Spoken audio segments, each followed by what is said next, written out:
코로나로 인해서 우리는 정말 많은 변화를 겪고 있습니다. 그리고 이 모든 변화의 중심에는 비대면이 있죠. 재택근무가 일상화됐고 여행을 비대면으로 떠나는 랜선 여행이 등장했습니다. 소개팅을요, 젊은 층 사이에서는 랜선 소개팅 해서 화면으로 한다고 해요. 이 비대면 세상을 살아가는 우리 아이들은 이 시대를 어떻게 느끼고 있을까요? 학교에 가는 대신 원격 수업을 하고요. 온라인 게임 안에서 친구들과 만납니다. 운동은 집에서 미디어 콘텐츠를 보면서 혼자 하고 있고요. 이 당분간일 줄 알았던 이 팬데믹 시대가 점점 길어지면서 이런 비대면 시대의 문제들이 하나둘 드러나기 시작합니다. 대표적인 것이 바로 학습 공백 그리고 발달 지연일 텐데요. 그래서 오늘 포스트 코로나 위기의 교육에서는 이 문제를 깊이 있게 알아보고 해결책을 찾아보겠습니다. 코로나에 갇힌 아이들. 자, 우선 저와 함께 해주실 두 분의 전문가 선생님을 소개합니다. 남서울대 아동복지학과 금희양 교수님, 어서 오세요. 네, 반갑습니다. 임상심리 전문가이시죠? 고은정 선생님 소개합니다. 어서 오십시오. 반갑습니다.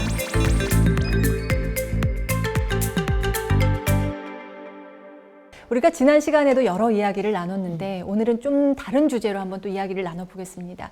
이 코로나19 시대에 태어난 아기들을 코로나 베이비라고 부른다고 해요. 그래서 정말 태어나자마자 바라보는 모든 사람들이 마스크를 쓰고 있고요. 자기도 마스크를 써야 해요. 이 마스크로 인한 어떤 부작용, 지금 채 드러나지 않았더라도 계속해서 또 생기는 게 아닐까? 이런 우려가 되거든요. 어떻게 생각하십니까? 이 아이들에게 마스크의 영향이 어떻게 갈지. 네.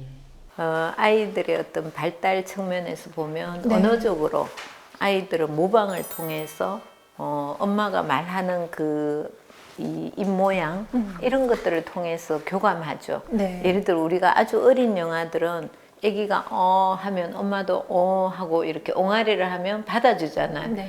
근데 이게 다 마스크를 쓰고 있으니까 밖에서 물론 집에서는 가능할 수는 있겠지만 굉장히 밖에서는 이제 그런 언어적인 소통이 참 어렵고. 그래서 이 어린이들이 한창 여러 가지를 발달시켜가는 나이에서 마스크로 인해 통제되다 보니까 여러 가지 어려움을 겪고 있는데 실제로 이 겪는 어려움이 어느 정도인지 영유아들하고 함께 생활하는 어린이집 원장님을 만나봤습니다. 영아 아이들에 대한 언어 발달에 대한 걱정들을 그동안 도입팀에서 많이 하셨었어요. 원장들하고 얘기도 많이 나누시고. 그런데 이제 요거를 먼저 도입을 해서 저희가 시범 어린이집이 된 거죠. 국공립하고 민간하고 직장하고 세 곳을 시범 어린이집으로 저희가 지금 사용하고 있습니다. 선생님의 입모습을 보고 아침에 등원할 때나 또 선생님이 동화책을 읽어주거나 대집단 활동을 할 때는 훨씬 반응이 좋은 거를 우리가 교사 회의 때 그 얘기를 나누고 있어요. 아이들 표정이 밝아져서 굉장히 이거는 바람직한 것 같고 아이들 언어 발달에 굉장히 도움이 되는 것 같습니다라고 얘기했습니다. 집에서는 마스크를 다 착용 안 하잖아요. 엄마랑 아빠랑 아기들이랑. 아이들하고의 어떤 상호작용? 어른들로 말하면 대화잖아요. 그게 많았으면 좋겠어요. 근데 이제 요즘 어머니들도 맞벌이하고 아빠들도 힘들고 서로 다 이렇게 지쳐있는 상태니까 아이들하고의 대화가 많지 않는 것이 더 느껴져요. 아이들하고의 대화도 느껴지고 또 저희가 이제 뭐 그동안 긴급보육이라 하더라도 어린이집에 아이들이 거의 다 오거든요. 부모님들이 방학이 없는 한은 애들은 어린이집에 와야 되잖아요. 그런데 가급적이면 아이들하고의 시간을 좀 더 많이 할애를 해서 아이들하고의 상호작용이 언어 발달에 굉장히 촉진이 된다라고 부탁의 말씀을 드리고 싶어요. 예, 요즘 많은 어린이집 선생님들이 아이들의 발달 지연을 걱정하고 있습니다. 그래서 저 투명 마스크 아이디어도 정말 좋다는 생각 드는데요. 한 설문조사 결과를 소개해 드릴게요. 서울과 경기 지역의 국공립 어린이집 원장님 교사들 중에서 71.6%가 코로나19 팬데믹이 아동 발달에 영향을 미친다라고 대답을 했습니다. 거의 절대적이란 얘기죠. 구체적으로 살펴보면 언어 발달 지연 74.9%, 신체 발달 지연 77%, 정서적인 문제가 63.7%, 사회적 상호작용 문제가 55.5% 순서로 문제가 있는 것 같다라는 답변이 나왔습니다. 걱정인 게요. 이렇게 발달이 지연되는 거. 추후에라도 어떻게 뭔가 복구가 되는 건가요? 네, 당연히 복구됩니다. 네, 다행스럽게. 다행히도 네. 발달이 좀 늦어진다고 해서 그거를 못 얻게 되는 건 아니다. 네, 그렇죠. 이제 기본적으로 어떤 유전적인 영향이 있거나 선천적으로 어떤 발달 지연이 있는 경우는 사실 굉장히 많은 노력이 필요하고 또 어떤 개선의 여지가 쉽지는 않습니다. 그러나 지금처럼 이런 어떤 환경적 영향에 의한 발달은 노력하면 충분히 가능하다. 사실 인간은 무한한 가능성이 있기 때문에 우리가 이제 그 아동 발달에서 결정적 시기라는 것이 있거든요. 예. 그래서 그 결정적 시기를 놓치게 되면 언어 발달에 이제 영향이 있고 이렇게 다른 발달도 마찬가지예요. 그러나 이제 지금 뭐 사실 영향을 받긴 하지만 부모님이 전혀 소통하지 않고 있는 건 아니기 때문에 뭐 얼마든지 좀 더 달라질 수 있다. 다만 이제 노력이 더 필요하겠죠. 이게 좀 궁금하더라고요. 아이에 따라서 발달 속도가 다 개인차가 있는 건 너무 당연한데 이게 어느 정도나 늦어질 때 이걸 이거 발달 지연인가 좀 전문가의 도움을 받아야 되나 하고 고려를 해야 하는지 이 정도는 말이 조금 늦대는 거지만 괜찮아 하고 안심해도 되는 문제인지 이런 경계선이 어디일까 궁금해져요. 네, 그러시죠. 실제 우리가 이렇게 모든 발달에 있어서는요, 이제 발달 지연이라는 것이 있는데, 그게 그 현저히 이 아이가 이제 발달이 느리다 할 때 이제 발달 지연이다 이렇게 표현을 하는데, 언어적인 발달 측면에서 보면 그 아이가 말이 느리다 이렇게 우리는 우리 집 식구들은 말이 느려 뭐 이런 말도 하잖아요. 그다음에 우리 집 애들은 되게 말이 빨라요 이렇게도 얘기하죠. 네. 그래서 그것은 개인차가 있다는 거죠. 발달에는 분명히 개인차가 있고, 그러나 이제 얘가 3세가 지났는데도 예를 들어서 단어의 결합을 못 한다든지 또 이제 단어 숫자가 너무나 한정적이라든지 이제 그럴 때는 전문가의 도움이 필요할 것 같아요. 이렇게 발달 지연에 대해서 조금 걱정되는 상황일 때 많은 분들이 전문가를 찾습니다. 정신건강의학과를 가기도 하고 상담센터를 가기도 하고요. 이 전문가에게 좀 검사를 받고 해결책을 찾고 싶다 하면 어떤 절차를 거치게 됩니까? 발달 지연이 조심이 된다면 제가 언어 발달, 인지 발달, 또 운동 발달, 그리고 또 행동 발달 영역을 좀 평가하는 그런 발달 검사를 실시하게 되는데요. 네네. 요즘 이제 소아과나 소아정신과에서 제일 많이 영유아 이게 실시하는 건 영유아 발달 선별 검사인데요. 여기에서 좀 더 어려움이 있거나 지연이 있다면 베일리 영유아 발달 검사를 심층적으로 권해주십니다. 근데 그것을 받고 좀 얘가 언어적으로 수용 언어가 좀 이제 느린지 아니면 표현 언어가 많이 지연되는지를 확실히 알 수 있게 되고 이제 거기에 따라서 전문가랑 상의하시면 되겠습니다. 어린이들 보면 언어 치료하는 친구들이 있더라고요. 이건 어떤 과정으로 어떻게 이루어집니까? 언어평가에서 이제 아동 연령에 맞는 언어 수준이 잘 도달하는지 확인하고 유형과 정도를 파악해서 수용 언어에 문제가 있는지 표현 언어에 어려움이 있는지 또는 조음의 정확도가 떨어지는지 네. 또 말더듬 여부가 있는지 이런 것들을 평가하는 검사고요. 이것에 대한 치료라면은 선생님이나 놀이 치료를 통해서 조금 더 아이가 자극을 많이 받고 아이가 발화량을 늘려가는 이런 작업을 많이 진행하게 됩니다. 네. 그런가 하면은 이 놀이 치료도 많은 분들이 활용을 하시고 지금도 언급하셨는데 모래놀이 치료에 관심 있는 분들도 상당히 많더라고요. 이 모래놀이 치료에 대해서도 좀 소개를 해주시죠. 모래놀이 치료는 이 치료실에서 하는 모래놀이라는 것은 우리의 무의식을 또 이미지를 모래상자에 투사하고 의식화하는 이러한 작업이라고 볼 수 있겠습니다. 그래서 어떤 인간 내면에서 여러 가지 갈등이라든가 현재 이 사람이 처한 문제들 이런 것들의 의미나 중요성을 이제 깨닫게 되고 또 치료사와 함께 이런 깊은 공감을 바탕으로 해서 자기들을 성찰하고 통찰해 나가는 이런 긴 작업이라고 할 수 있겠습니다.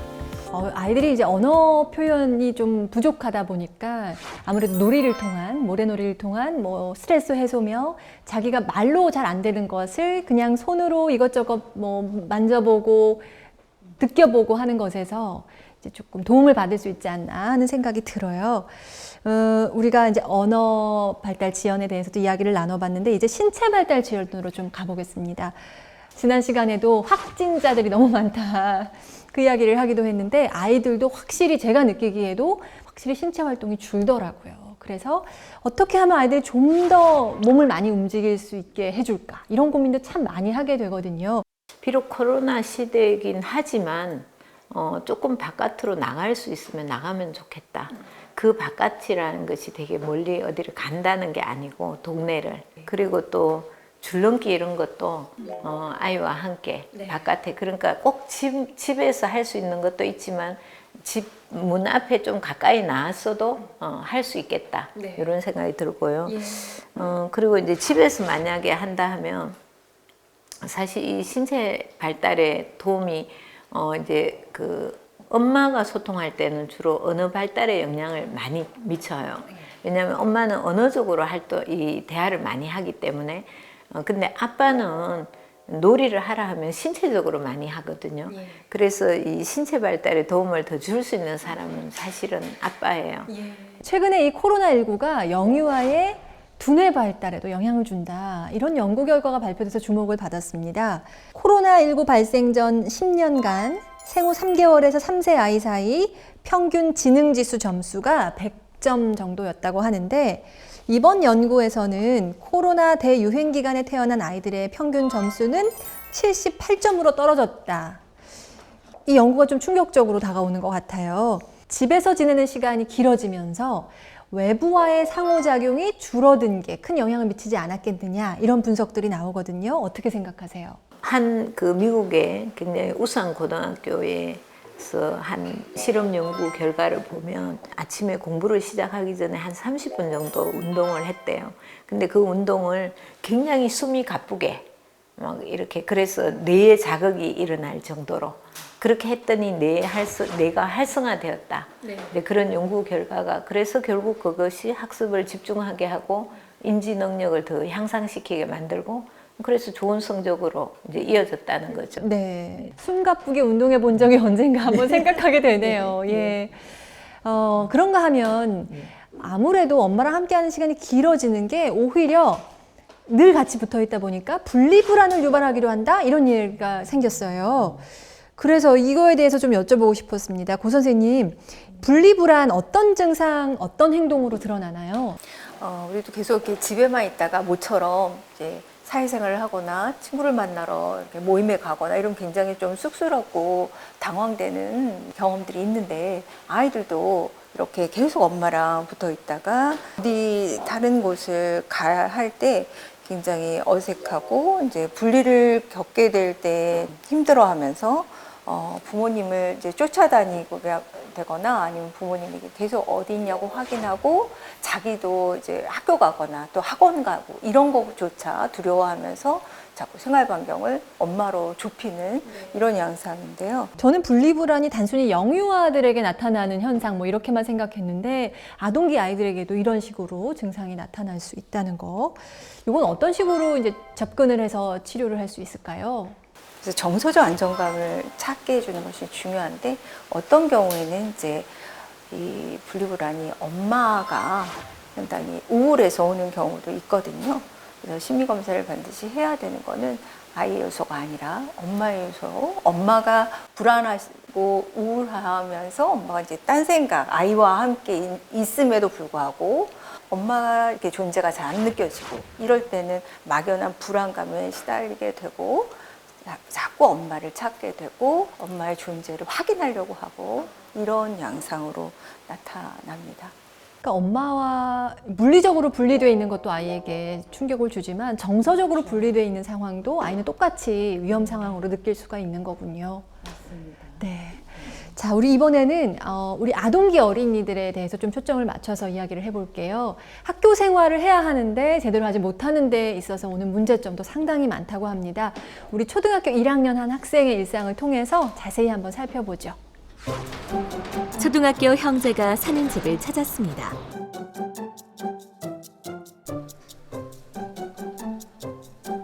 이른 아침, 엄마는 1학년인 명준이부터 깨웁니다.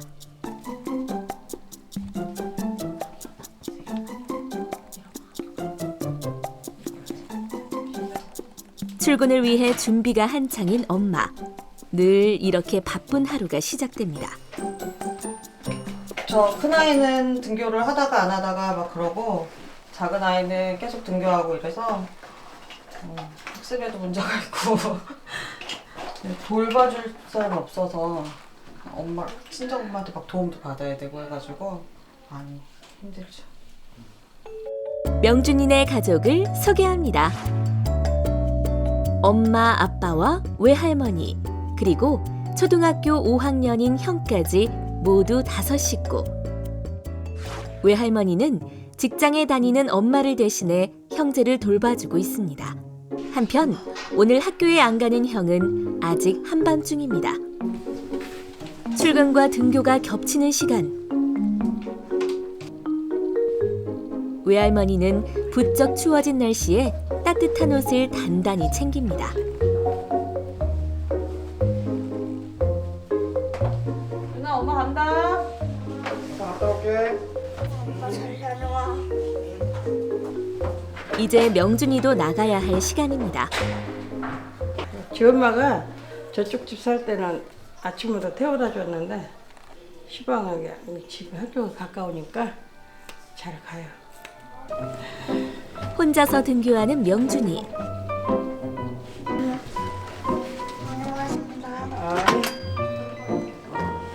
씩씩한 1학년 명준이는 학교 가는 게 즐거운데요. 바로 친구들이 있기 때문입니다.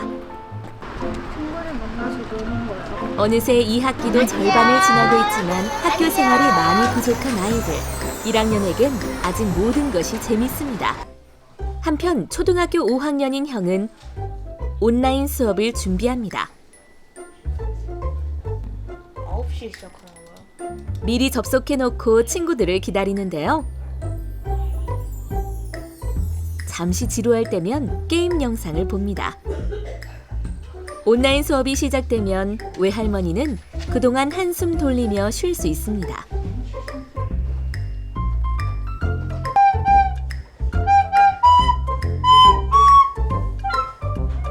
온라인 수업이 거의 끝나갈 무렵, 외할머니는 잠시의 휴식을 마치고 간식을 준비합니다. 아침에만 바쁘고 이제 애들 오면 바쁘고 지 엄마가 늦게 오니까 지금만 와도 지금만 애들 밥을 먹여 뭐래 지도 힘들어 죽겠으니까. 따님이 처음에 합가 얘기 꺼내셨을 때 어떠셨어요? 어머니께서는? 100번 1000번 안 하려고 그랬죠. 100번 1000번 안 하려고 그랬지. 근데 에휴. 코로나19 때문에 집에 머무는 시간이 많아진 아이들. 맞벌이 부부에겐 돌봄 공백이 생길 수밖에 없는 상황인데요. 그래서 외할머니는 딸과 손자들을 위해 합가를 결심했습니다. 줌 수업을 하면 좋은 점보다는 나쁜 점이 좀 더 많죠. 어때? 나쁜 점은 친구들이 이제 집중을 안 한다던가 이제 그냥 딴짓하는 애들이 많다던가 그런 것도 있고 좋은 점은 별로 없는 것 같아요. 아쉬운 점은 이제 친구들이랑 만나서 놀지 못하는 게 가장 아쉽고 온라인 수업이 길어져서 여러모로 힘든 점이 많은 요즘 아이들. 그중 제일은 친구와 못 만나는 겁니다. 부모님이나 아니면 뭐 교사를 통해서 이런 상황에서도 굉장히 다양한 지지를 받는다면 별 문제가 아닌데 뭐 혼자 있어야 되는 시간이 많아진다거나 친구와 대화를 할 수 없다거나 그러면은 외롭고 괴롭고 어떻게 보면 고립감에 빠질 수밖에 없고 그러다 보면 이 아이가 이제 정서적인 다양한 문제, 뭐 우울, 불안이라든지 위축이라든지 이런 것에 빠지게 될 가능성이 굉장히 높지 않을까 그렇게 생각이 되고 궁극적으로는 아동의 행복감 이런 것들을 저하시키는 그런 최악의 결과를 가져오지 않을까 이런 생각이 듭니다. 그러니까 이제 아이들이 사실은 자연스럽게 사회적 교류가 일어나야 되는데 학교 생활도 충분히 이루어지지 않고 이런 어떤 외출의 제한 같은 것 때문에 잘 안 이루어지죠. 이게 사실은 부모로서 도와줄 수 있는 부분이 한계가 있습니다. 그럼에도 불구하고 부모는 이 아이가 어떤 친한 한두 명의 아이와도 교류할 수 있게끔 기회를 좀 만들어줘야 돼요. 뭐 소수의 아이들과 어울리게끔 하거나 뭐 집으로 초대한다거나 어디 놀이터 같은 데서 만나서 시간을 보낸다거나 아니면 요새 이제 많이 이루어지는 그런 온라인 활동, SNS 활동 같은 것도 뭐 관심을 갖고 아이들이 이제 어떤 대화를 주고받는지 좀 물어도 보고 또 그런 것도 좀 할 수 있게끔 허용해주고 이런 어떤 부모의 어떤 태도가 필요합니다. 어느새 온라인 수업이 끝나고 점심시간이 됐습니다. 영준이는 학교에서 점심 먹고 오나요? 예, 밥 먹고 와요. 아이들의 온라인 수업으로 많은 가정이 위기에 처했는데요. 명준이네처럼 외할머니의 도움을 받을 수 있는 경우는 다행인 편입니다. 영윤아, 밥 지금 먹을 거야? 와. 코로나19로 인해 늘어난 황혼 육아. 일상 회복과 함께 그 무게가 조금은 가벼워지지 않을까 싶은데요. 하지만 아직은 힘에 부치는 게 현실입니다. 점심 식사 후 외출 준비를 하는 명륜이. 그거 말고 조금 거 줄까? 그래? 추울 텐데?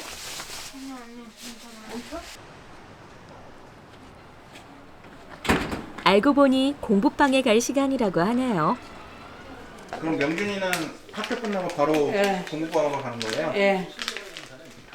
오빠 갔다가 주경하고 올 때는 같이 와요. 요즘 가장 하고 싶은 게 뭐야? 요즘 가장 하고 싶은 거는 이제 친구들이랑 놀이터에서 같이 노는 거? 친구들 만나면은 집에서 뭐 했네 이제 우리는 뭐 했다 이제 혼자서 이게 같이 놀 수가 없으니까 게임에서 만나서 게임에서 나는 어제 어떤 애랑 게임했는데 이랬어 뭐 이런 얘기들? 놀이터에서 친구와 노는 게 희망사항이 돼버린 일상. 아이들의 답답한 마음이 느껴집니다. 공부방에서 함께 나온 형제. 놀이터도 들릴 수 없으니 집으로 직행합니다. 안녕하십니까. 반갑습니다. 코로나19 때문에 손 닿기만큼은 절대 잊지 않는 우리 아이들.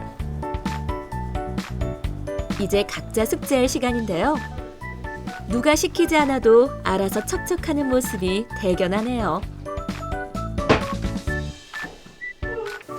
할머니하고 같이 사니까 할머니 없을 때가 없으니까 그게 좋은 것 같아요 가장. 명준이는 어때? 저도 좋아요. 숙제를 마치면 신나는 게임 시간인데요. 바깥 활동을 온라인 게임이 대신하고 있는 셈입니다. 외할머니가 저녁을 준비하는 사이 엄마의 퇴근 시간이 가까워집니다. 강명준.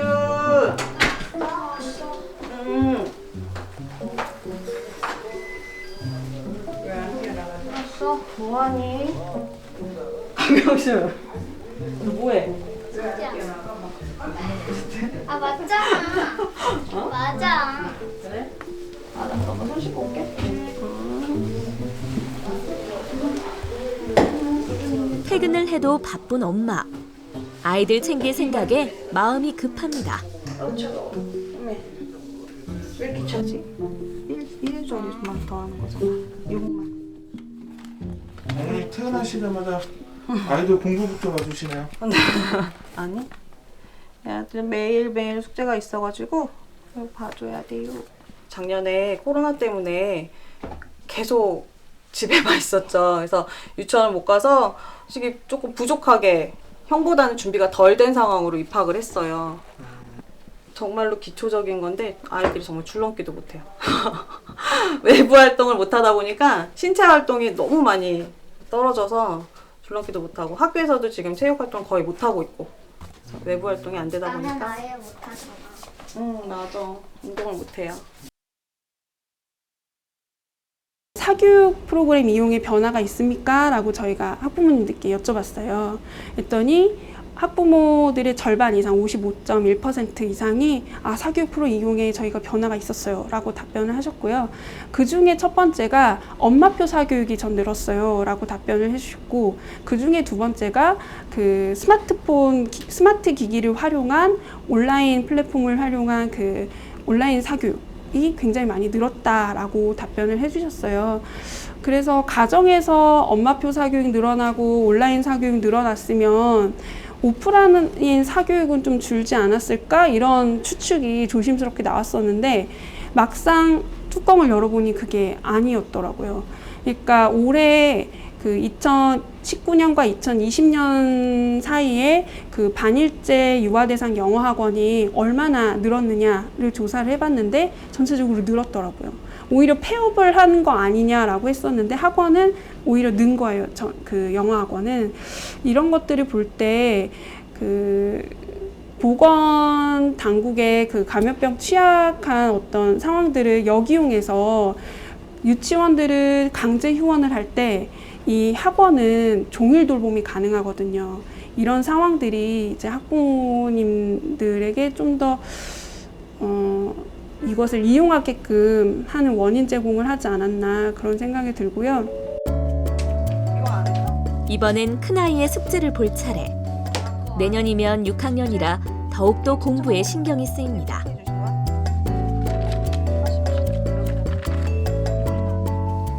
아무래도 학교 다닐 때보다는 아이가 학습에 조금 관심도라 그래야 되나? 그런 게 조금 떨어진 거는 맞아요. 그 줌으로 이제 원격으로 친구들도 만나고 선생님도 만나다 보니까 집중력이 조금 떨어지는 거는 맞더라고요. 그래서 보충을 해주려고 집에서도 공부를 더 열심히 해야 되는 그런 상황이죠. 외부 활동이 제한된 상태로 2년을 보낸 아이들. 엄마의 걱정은 공부뿐만이 아닙니다. 친구들을 외부에서 만나서 놀고 에너지를 발산을 시켜야 되는데 아이들이 집에서 친구들을 만나다 보니까 아무래도 미디어에 노출이 되는 게 너무 폭발적으로 많이 되더라고요. 친구들이랑 뭐 단톡 만들어서 이제 뭐 다 같이 게임해야 되는 거, 이제 뭐 놀이 문화가 그렇게 바뀌는 것들이 많이 조금 아쉽죠. 밖에서 놀아야 되는데. 코로나19 때문에 아이들과 함께 보내는 저녁 풍경 역시 달라졌다는 집이 많습니다. 학원에 가던 아이들이 집에 있으면서 저녁을 함께 먹을 수 있게 됐는데요. 그만큼 가족 간의 대화가 늘어나고 아이들과의 거리를 좁혔다는 가정도 꽤 됩니다. 그야말로 코로나19가 가져온 의외의 효과라고 할 수 있겠네요. 어머니 밤에 어디 나가시는 거예요? 아이들하고 운동하러 갑니다. 아이들이 따로 운동을 하지 않으면 지금 운동을 할 수 있는 시스템이 많이 구축이 되어 있지 않아가지고 학원도 다 안 다니고 해서 지금 저녁마다 운동하고 있어요. 만능 스포츠 소년이었던 명륜이 승마는 물론 축구와 검도까지 했지만 코로나19 때문에 모두 쉬고 있습니다. 적정한 운동 시간을 확보하고 적정한 수면 시간을 확보하고 그리고 적정하게 공부하고 적정하게 미디어를 사용하는 그런 균형적인 일상생활을 할 수 있다면 아무 문제가 없는데 한쪽에 치우치게 되면 불균형적인 일상을 경험하게 되면서 다양한 뭐 정서 상태의 문제라든지 행복의 문제라든지 여러 가지 다양한 문제를 유발할 수 있다는 점을 지적하고 싶습니다. 그러니까 아이들의 신체 활동을 활발히 하고 그 신체 활동은 되게 놀이의 형태로 즐겁게 뛰놀면 아이들의 마음이 이제 밝아지고 좋거든요. 당연히 우울증 예방이 되고요. 이 아이들의 신체 활동, 놀이 활동의 감소는 아이들의 정신 건강에 매우 부정적인 영향을 미친다는 것은 분명합니다.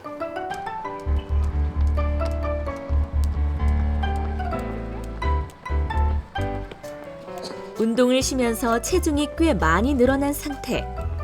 코로나19 때문에 다이어트까지 하게 됐습니다. 한편 명준이는 신체 발달에 영향을 받고 있는데요. 이 밖에도 엄마의 걱정은 끝이 없습니다. 사회 적응이고요. 솔직히 말씀드리면. 왜냐하면 다 비대면으로 대부분 뭐 소통이 다들 이루어지기 때문에 저 아이들이 이제 예전으로 이제 돌아가게 되면 정말로 사람들하고 이제 소통이 정말로 마음에서 마음으로 될지가 솔직히 말씀드리면 그게 가장 걱정이 되는 부분이에요. 그냥 마스크 벗고 예전처럼 지금 저희 작은 아이 명준이 같은 경우는 추억한 놀이공원을 정말 가지를 못했어요. 사람들이 많아서. 그리고 사람들이 많은데 노출이 되면 저 역시나 또 다른 제3자에게 피해를 줄 수 있다라고 생각이 되기 때문에 놀이공원을 못 가고 정말 넓은 수영장을 못 가고 그래서 그냥 예전처럼 평범한 생활을 하는 게 가장 바람이죠. 초등학교 1학년 그리고 5학년 형제의 일상을 우리가 봤습니다. 아이들이 느낄 답답함, 또 엄마의 고민 함께 느낄 수가 있었는데요. 아무래도 초등학생 자녀를 둔 부모님의 경우는 아이의 사회성 발달 괜찮을까? 그리고 이 학습 공백 괜찮을까? 아무래도 이 두 가지가 큰 고민이실 것 같습니다. 더구나 이제 막 초등학교 1학년인 명준이를 둔 어머니로서는 많이 신경이 쓰이실 것 같아요. 자, 우선 사회성 발달에 대해서 한번 얘기를 나눠보죠. 아이의 사회성 발달을 가늠해 볼 수 있는 방법이 있다고요, 교수님? 이 사회성을 좀 확인할 수 있는 체크리스트가 있습니다. 그래서 이 체크리스트는 9개의 항목을 가지고 있는데 사회성이 부족한 아이 체크리스트, 그리고 사회성이 좋은 아이 체크리스트. 예, 저희도 같이 한번 체크해 보죠. 먼저 사회성이 부족한 아이인지 알아보는 체크리스트입니다.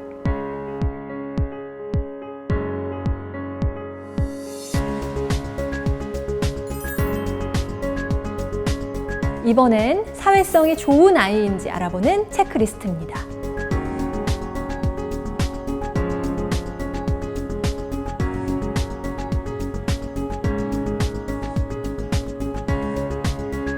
자, 우리가 본 이 목록 안에서 이 사회성이 부족해서 조금 도움을 주면 좋겠다 하는 정도가 되려면 요 8개 중에서 몇 개 이상일 때일까요? 여기 8개 중에 한 4-5개 이상이 되면 그래도 조금 도움을 받아야 되지 않을까 이런 생각이 됩니다. 그렇다면은 사회성이 정말 좋다. 아유, 뭐 사회성은 걱정 안 해도 되겠다 하려면 사회성 좋은 아이 체크리스트 9개 중에서 몇 개를 체크한 경우가 될까요? 정말 좋다 하면 9개. 9개 다? 네. 그러나 한 7개 이상은 그래도 돼주면 좋겠다. 네. 그러면 사회성이 괜찮다. 이렇게 볼 수 있을 것 같습니다. 저희 아이들도 한 7개만 돼줘도 정말 감사할 것 같아요. 네. 예, 이렇게 체크리스트를 보다 보니까 사회성이 부족한 아이, 여기는 정말 체크 안 하고 싶어지는데 부족한 아이의 특징이 있다면 어떤 것들일까요? 사회성이 부족한 아이들은 보통 혼자 많이 있죠. 네, 기본적으로. 그리고 누군가가 자기에게 말을 걸거나 할 때도 좀 귀찮아하고 성가시하고 서로 소통하는 거 별로 좋아하지 않고. 아직 소통의 맛을 모른다고 해야 할까요? 그 즐거움을 아직 모르는 상태. 그렇죠. 근데 단순히 친구를 잘 사귀는 것이 사회성이 좋다 이렇게 단순히 볼 수는 없을 것 같아요. 그래요? 약간 차이가 있다는 얘기인가요? 그렇죠. 어떤 차이가 있는 거죠?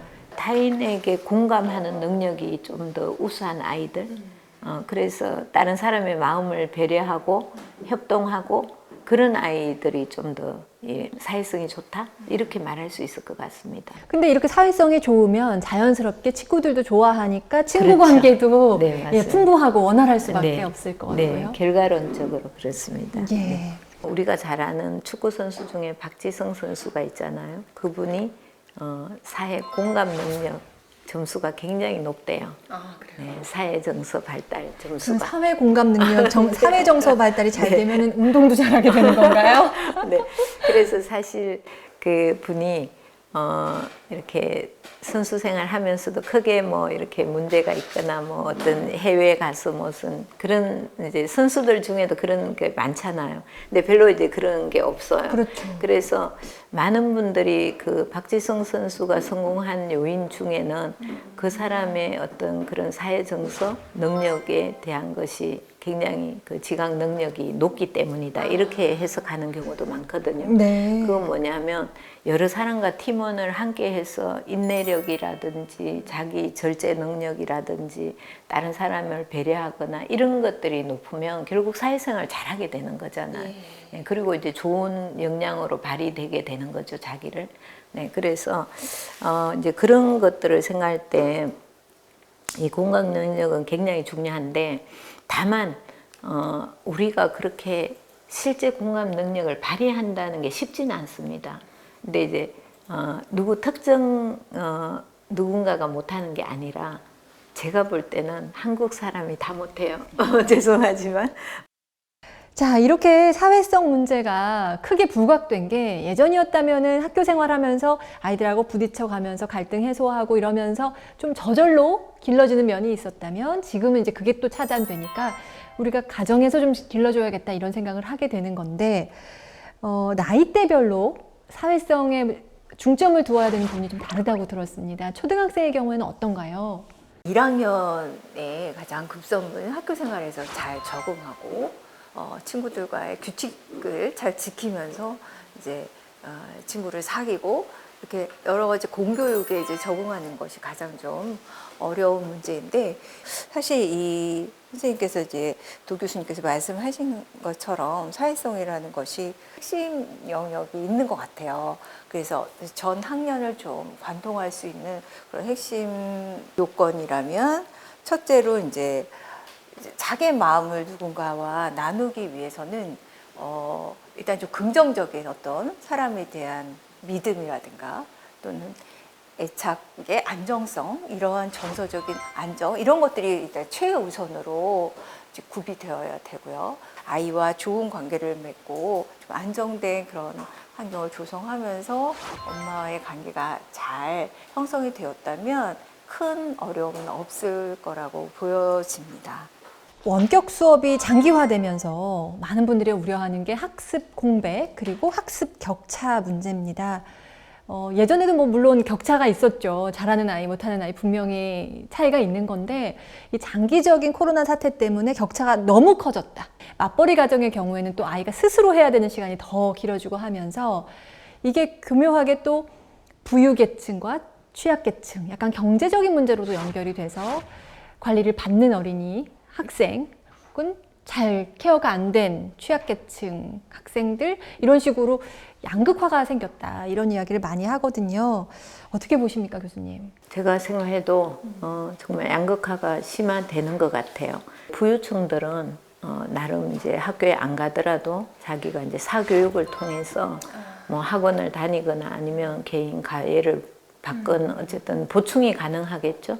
그리고 이미 컴퓨터라든지 공부를 할 수 있는 어떤 학습 환경들이 잘 갖추어져 있고 또 필요하다면 얼마든지 구입하고 이런 것들이 가능할 겁니다.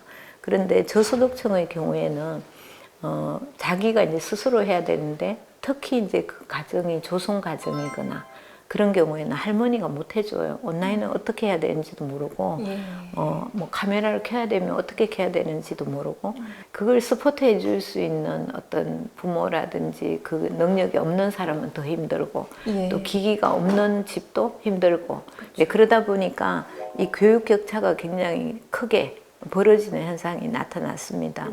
그것 때문에 이제 학습 공백에 대한 우려도 많이 하고 있는 건데 아까 말씀하신 것처럼 의지가 있는 학생이라면 충분히 더 많이 양보할 수 있는 기회가 되지만 의지가 없는 학생은 정말 더 안 하게 되기 너무 손쉬운 환경이라는 거죠. 그렇다 보니까 부모와의 관계가 더 틀어지게 됩니다. 부모는 걱정하는 마음에 잔소리가 늘고요. 아이는 그에 대한 반항심이 또 더 커지고요. 이것도 참 어떻게 해결해야 되는지 난감한 것 같아요. 실제 이제 이런 상황에서 이제 우리가 공부를 뭐 또 어떻게 해라 이렇게 이제 통제하는 것도 참 쉬운 일이 아니고요. 네, 그래서 뭐 저는 그냥 자율성이라고 결국은 말씀을 드릴 수밖에 없는 이제 그런 상황인데요. 아이가 좀 주도적으로 할 수 있도록 그래도 부모가 옆에서 환경을 마련해 주시면 어떨까 그런 생각입니다.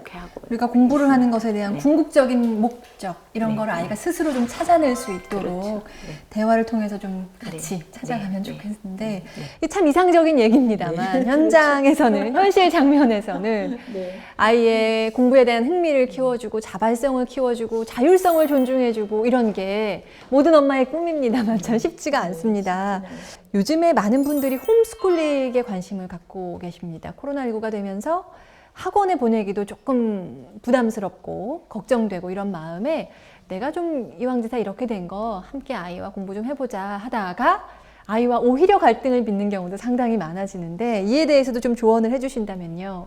상담 장면에서 후회하시는 부모님을 만나보면 어떤 분이냐면 이렇게 계속적으로 아이랑 공부를 해왔는데 그 아이가 점차적으로 수학, 영어 이런 것에 이제 어떤 되게 혐오감, 거부감 이런 것들을 느끼면서 또 수행 불안, 또 그 긴장 이런 것들이 높아지고 시험에서 더 공부한 것보다 성적이 훨씬 떨어지고 이런 것들을 겪을 때 이제 부모님 아차 싶어 하시는 거죠.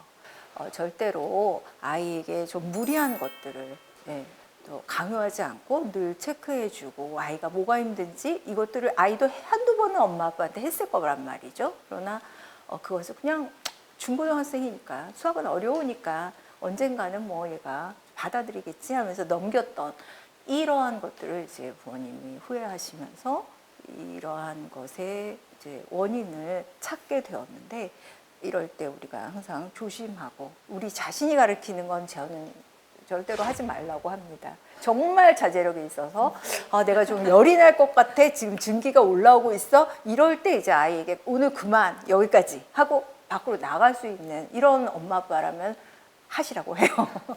아이도 정말 옆집 아이라면 이렇게 안 할 텐데 우리 아이에게는 왜 이렇게 안 관대한지 이거 엄마 참 자책 많이 하거든요.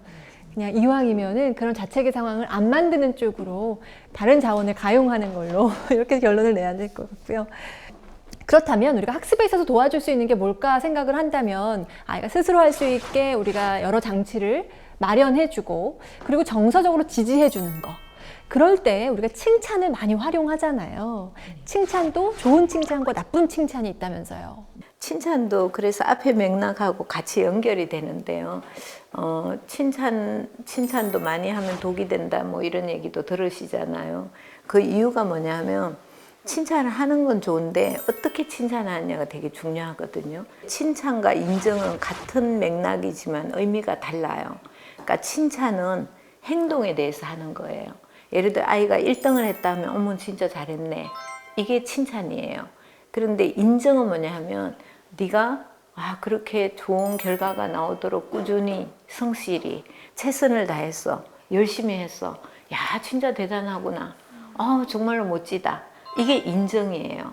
그러면요 아이들이 되게 공부를 잘하는 아이들도 극단적인 선택을 하는 아이들도 있어요. 왜냐하면 내가 더 높이 가야 되는데 혹은 그 상태를 유지해야 되는데 그 결과를 유지하지 못하면 극단적인 어떤 선택을 하기도 하죠. 그래서 부모가 할 일은 칭찬보다는 아이의 존재를 인정해 주는데 그 아이가 열심히 한 프로세스, 과정들, 그 아이가 기여하는 거 그런 것들을 바라보고 야 네가 이렇게 스스로 이만큼 했다는 그 자체로 내가 결과가 뭐 그래서 결과가 더 좋으면 더 좋은 거고 어쨌든 너무 훌륭해. 이렇게 접근하시면 좋겠다. 그건 이제 인정하기예요. 그래서 우리가 존재에 대해서 인정하는 게 굉장히 중요하다라는 겁니다. 예, 존재에 대한 인정. 그게 진정한 칭찬이다. 예. 새삼 다시 생각하게 됐고 나의 칭찬에 대해서도 조금 돌아보게 된 것 같습니다. 이번에는 교육 문제에 있어서 부부 사이에 겪는 갈등에 대한 이야기 좀 나눠볼게요. 교육 문제에 대해서 의외로 엄마와 아빠 사이에 의견이 갈리는 경우가 상당히 많습니다. 많은 경우 어느 한쪽이 너무 무관심하다 이런 걸로 불평하기도 하고 어느 한쪽은 더 시켜야 해. 어느 한쪽은 좀 더 자유를 주고 푸시하지 말자. 이런 걸로도 갈등이 상당히 많이 빚어지더라고요. 이걸 어떻게 현명하게 조율해야 부부싸움으로 안 번질 수 있는 걸까요? 고 선생님께서 좀 의견 주시죠.